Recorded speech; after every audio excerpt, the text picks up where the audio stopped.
শিক্ষাগত যোগ্যতা এম.কম, বি.কম, এম.কম। অধিকতর অভিজ্ঞ প্রার্থীদের ক্ষেত্রে শিক্ষাগত যোগ্যতা শিথিলযোগ্য। প্রবেশকালে 30,000 টাকা এছাড়াও প্রতি মাসে জ্বালানি বিল, খাদ্য ভাতা, মোবাইল বিল বাবদ সর্বমোট 1,700 টাকা প্রাপ্ত হবে। 11 নম্বর পদ হচ্ছে সহকারী শাখা হিসাবরক্ষক, পদের সংখ্যা হচ্ছে 30 জন। শিক্ষাগত যোগ্যতা অনভিজ্ঞ, এখানে যে অভিজ্ঞতাটা হচ্ছে অনভিজ্ঞ হলেও চলবে, কিন্তু বি.কম, এম.কম শিক্ষাগত যোগ্যতা থাকতে হবে।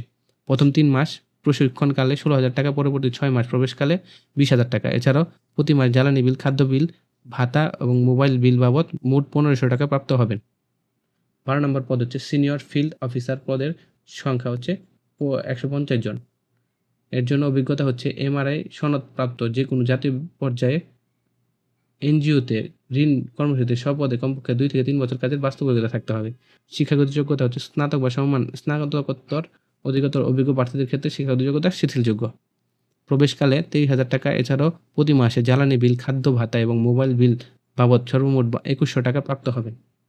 13 নম্বর পদ হচ্ছে ফিল্ড অফিসার, পদের সংখ্যা হচ্ছে 150 জন। এটা অনভিজ্ঞ হলেও হবে।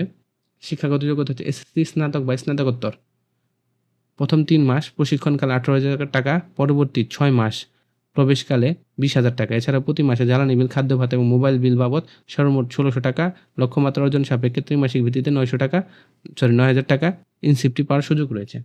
চাকরি সুবিধা সমূহ: চাকরি স্থায়ীকরণ হওয়ার পর সংস্থার নীতিমালা অনুযায়ী বার্ষিক ইনসেন্টিভ, সিপিএম, গ্র্যাজুইটি, দুর্ঘটনা ঝুঁকি, কর্মী কল্যাণ সুবিধা, 2টি উৎসব বোনাস সহ বৈশাখী ভাতা, দূরত্ব ভাতা, অর্জিত ছুটি ভোগ না করার বিপরীতে সুবিধা প্রদান করা, আবাসিক সুবিধা 1 মাস নাগালে 25 বছর সংস্থার চাকরি করলে চাকরি শেষে 1 বছর পর্যন্ত প্রতি মাসে মূল বেতনের সমপরিমাণ অর্থ প্রদান করা হবে।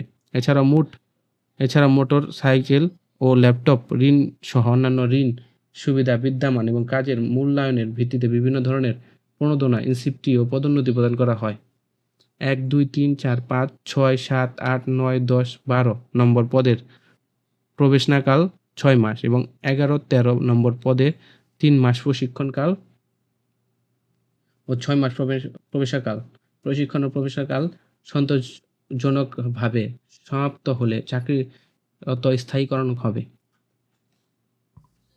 আবেদনকারীদের সকল শিক্ষাগত যোগ্যতা সনদ, বিগত স্থায়ী চাকরির নিয়োগপত্র, স্থায়ীকরণ চিঠি, বদলি চিঠি,